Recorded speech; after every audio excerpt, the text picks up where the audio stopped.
Okay, I get it. Have you ever felt like you just need to get out your feelings? The reason why I ask that question, man, is because with the line of work that I do as far as, the portraits, the street documentary work I do more specifically is what I'm talking about today is, should I get out my feelings? Should I not have compassion for those that are down there with less? Now I get it. I know a lot of these people down there are drug addicts. They are victims to their own circumstance and their own demise. I get it.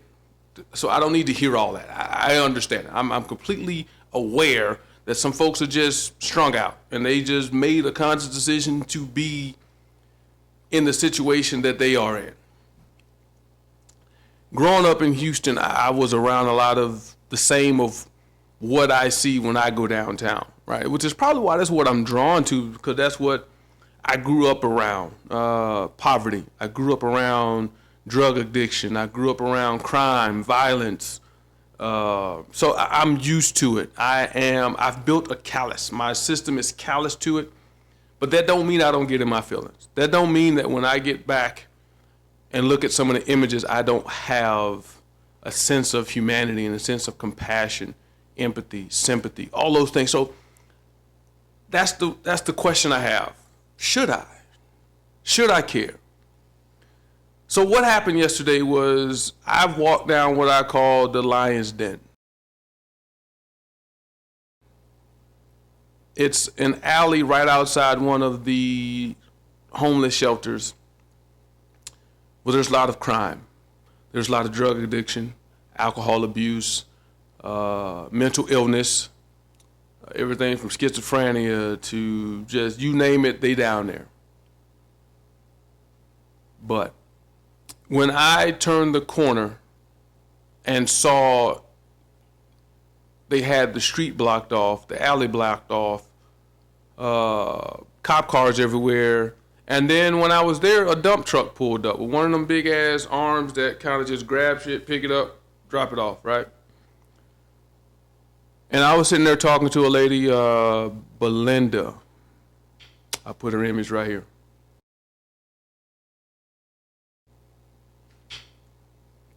I just asked, what's going on? She was like, they're making us leave. I'm like, leave? What you mean? And go where? You're homeless. She's like, I know. They do this all the time. And as I'm sitting there, and I was wondering, so if they making you leave, why are you moving so slow? You know what I mean? Like, she was in no rush to do nothing, man. She was feeding the cat. She was doing this, and the dog was right next to me taking a shit in the middle of the street. Like, she was in no rush. And then I went down the alley and I talked to some brothers down through there, and they said, yeah, man, they do this all the time. They just basically push us from one street to the next and one alley to another alley. And I said, where the hell they want y'all to go? He was like, man, that's a damn good question. The shelter is overcrowded. And he's like, to be honest with you, even if they did have room, I wouldn't even want to sleep in there because there's so many people in there. They got us so damn close that you roll over, you face to face with another person coughing and sneezing and everything else in your face. And he said, man, I'd much rather sleep out here in my tent in this alley, man, and deal with the weather and the smell and this and that. I was like, yeah, I can understand that from a hygiene sense. But if the shelters are overcrowded, where do you want them to go? I don't know what the answer is. I think I told y'all this before. I don't know what the answer is. I don't know. I don't have the answer. But I know what I saw with my own two eyes yesterday can't be the answer.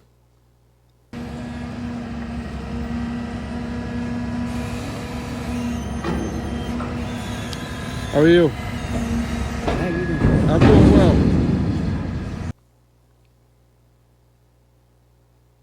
I don't know if it's because my mom and my daddy raised me to have a sense of compassion for those. Don't kick a man while they down. Help them if you got it, give. You got it, they got it type mentality. You know what I mean? Like, and then it being this close to the holidays when it's the season of giving, but you taking everything. And I didn't understand that at all. It struck me, man, and I was in my feelings, and I was down there documenting it all with my camera, and the cops looking at me weird. I'm like, man, don't be looking at me crazy. You looking at me crazy because you probably feel some sense of guilt for what you getting ready to do and what you watching being done. But I get it. I've been in the military for 21 years. I get it. All you doing is following orders. You ain't hurting nobody. You doing your job. I get it. But do you go to sleep at night feeling okay with what you just watched and witnessed? And do you wonder where they going to? Do you wonder if they gonna make it through the night? You just took their shelter. So the ones that knew that this was going on were smart. Because when I talked to a guy, he said, if you in your tent, they'll let you grab your stuff and get it out. But for those people that left their tent and left it locked up or whatever they do to secure it, if they wasn't there to claim the stuff, it just all got picked up and thrown away. IDs, personal items, sensitive items. I said sensitive item like I'm still in the military. Oh my goodness. A lot of personal items, things they've collected over the years to survive out on the streets, all just got thrown away without them being there to say no. And I get it. I get all of it. I get both sides of it. If you waiting for somebody to come back to claim the stuff, you'll never get the job done because you're just following orders. I get it, man. But why would they do it a week before Christmas? Why would they do it when the cold is about to hit? You just took all their clothes, everything they could use to stay warm, eat, survive, and you just took it all. The stuff that in those tents, they would kill another person over for trying to take it, but because you're the law, that's not going to happen. But I'm lucky I was there. Sometimes they say, man, sometimes you just got to be in the right spot at the right time. Sometimes you just get lucky, right? 'Cause I only had like an hour or two to shoot. So I hit the streets, took advantage of the time I had, and that's the circumstance I ran across. But that's part of documentation because just 2 weeks ago, that alley was full. It was buzzing. There was people everywhere. And they gated off even half of the alley because the other half, they're regentrifying the building right next to them and they're pushing these people out of there, which is probably why they're pushing them all out of there so they can clear that entire alley so they can do the construction they need to do to beautify that area and refurbish that whole area. So to have these people, and if you read, and it wasn't until I read one of the signs, there was some graffiti on the wall that said Skid Row.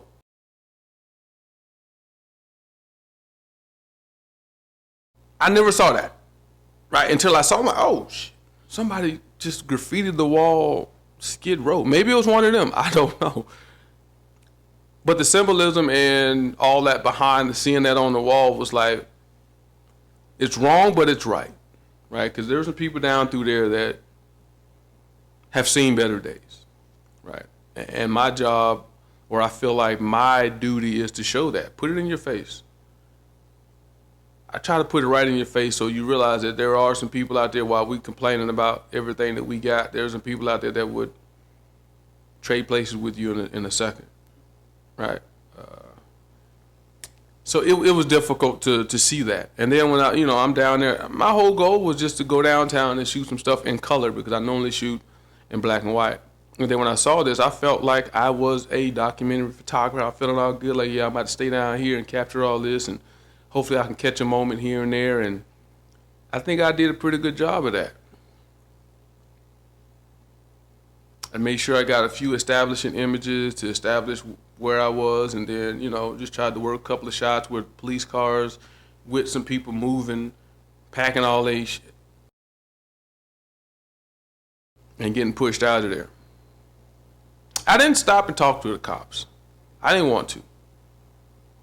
As I'm shooting and having a conversation with Belinda, I think this is what she said her name was. Talking with her about her cats.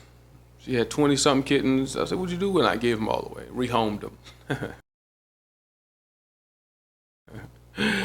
Probably a good thing. You can barely feed yourself. And then she had a dog with her. So I just sometimes wonder, where you getting food to feed a dog, a cat, and you? Like, something got to give.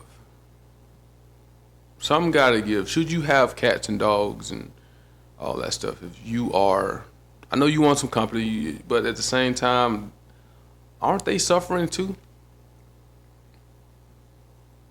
Yeah. As a person that love animals, I love my dogs, man. There are some days that I'm like, shit, I forgot to feed the dog, and I feel bad. Right? But I feed my dogs one big ass meal a day. And I just wonder, if you're not eating every day, are your dogs and cats eating every day? How? Are you taking food out of your mouth to give to a dog and a cat? Like, I think about that stuff. So I make sure I capture that stuff too, just so people can kind of create their own story about, dogs and animals being with people of addiction and homelessness. And yeah. So I just had a great time, but I just still ask the question, should I get out my feelings? Because I'm not going to lie to you, there are some days I lay in my bed and I just look up at the ceiling like, damn, I got it good. Because it could be worse. It could be worse. And then that's when a lot of times you just tell yourself, stop complaining about what you got, man, because there's plenty of people that don't have it.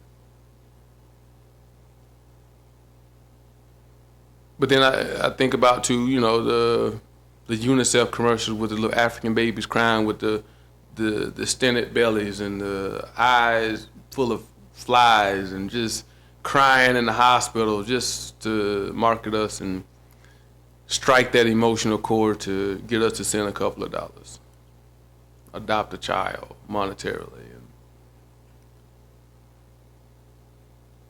So yeah, my images are designed to strike that emotion. I don't want a dime from you. I just want you to be able to see that during this holiday season that there are people out here that don't have nothing, and here we are breaking our backs and necks to try to get our kids a bunch of shit that they don't really need. Our friends and family asking us for stuff that they don't really need. Because 9 times out of 10, you're wearing and you got everything you already need. So this holiday season, it's a little back and forth with me about, do I go out and buy my kids underwear, shoes, socks, clothes? But they gonna look at you all fucked up when they unwrap that shit. Because all their friends getting toys, the new Oculus, the this, the that, the electric scooters, and all the stuff that's gonna be crowding the garage in about 2 weeks when they decide they don't want it no more because they have moved on. They have been marketed something new. That is now old, Daddy. I can't play with that no more. Nobody wearing that. Nobody has that no more. Nobody. But as parents, we gonna always try to do what we can to make sure our kids don't go without, because we see other people that don't have what they have. So,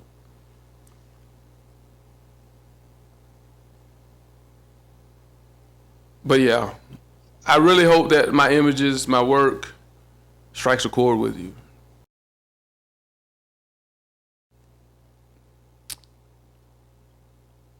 And if it does, that means most likely somebody taught you to have a little bit of sympathy, empathy, compassion for folks that don't have. And if they don't, because trust me, I get questioned all the time, how are you going down there doing this and you're exploiting people, and why are you all in their space and trade places with me? You go. You go. You go down there and strike up a conversation with these people that you know you don't want to be around. I don't mind being around them. But the people that dropping me comments, I just go with me. I'll take you. Come on. I'll take you with me. Right? I want to see how you handle it. People, I would love to see more story in the image when I do the street portion. I'm nice and close. You want to see more story because you probably are afraid to get closer. I'm not. And it all starts with a hi. How you doing? What's your name? How you get down here, man? You good? You need anything? I'm not one of them people. Trust me, I hand out a lot more than I talk to people about. I do. Because I was raised the right way. What is it for me to hand out a half a foot long when I know I only really need 6 inches?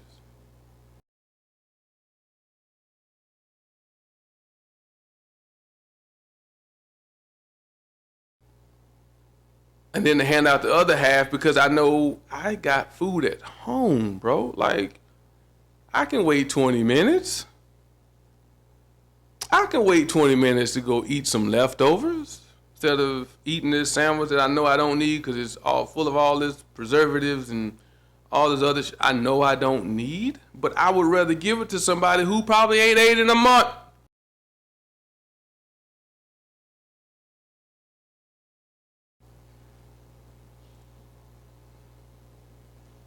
So who really need it? But once again, I'm not that guy that's gonna tell you all the shit that I do when I go down there. There's plenty of times I go down there and I don't even take a photo. I just go drop shit off and then, say hello. That way when they do see me with my camera the next time, they're not so standoffish, right? They know I'm not down there just trying to exploit folks. I am down here trying to make whatever little bit of a difference I can make. And I can't do it all by myself. So to ask me what the fix is, I don't know. But I know it can be better. I know we can do better. As a society that's as economically